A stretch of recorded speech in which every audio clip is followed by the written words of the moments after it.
Hi friends, நேற்று எடுத்த video தான். இப்போ காலையிலே ஃப்ரெஷ்ஷாக மீன் வந்துருந்துச்சு, கும்பலா மீன். இது கூடவே ப்ரான் வாங்கியிருந்தோம். ப்ரான் நல்லா பெரிய பெரிய ப்ரானாக இருந்துச்சு. அப்புறம் இதுக்கு சைடிஷாக மீன் குழம்புக்கு சைடிஷாக முருங்கைக்கீரை வச்சு சாப்பிட்டா நல்லாயிருக்கும். இது வந்து எங்கள் மரத்துலேயே பறித்தது. அதுக்கப்புறம் முருங்கைக்காய் மீன் குழம்புல எத்தனை பேர்த்துக்கு முருங்கைக்காய் போட்டு சாப்பிட்டா பிடிக்கும் அப்படின்னு சொல்லுங்கள்.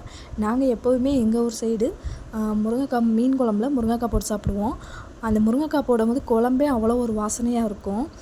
இது எல்லாமே பறிச்சுட்டு எல்லாமே க்ளீன் பண்ணி சமைச்சாச்சு. அன்றைக்கி என்ன லஞ்ச் அப்படின்னா ஒயிட் ரைஸ் வச்சோம். இது கூடவே இந்த மீன் குழம்பு வச்சோம். அதுக்கப்புறம் இதுக்கு சைடிஷாக இறாலை சம்பல் பண்ணிட்டோம். வெங்காயம் தக்காளி போட்டு மசாலாலாம் போட்டு சம்பல் பண்ணியாச்சு.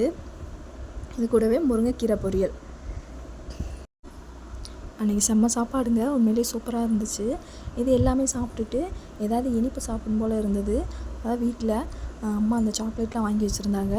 இது இந்த ஜவ் மிட்டாய்ன்னு சொல்லுவோம்ல, ஜவ் மிட்டாயும் அதுக்கப்புறம் தேன் மிட்டாயும் வாங்கி வச்சுருந்தாங்க. இந்த மாதிரி ஸ்நாக்ஸ் ஐட்டம் பார்க்கும்போது நம்மளுக்கு சின்ன வயசு ஞாபகம் தான் வரும். நெக்ஸ்ட் விலாகில் பார்க்கலாம். பாய்.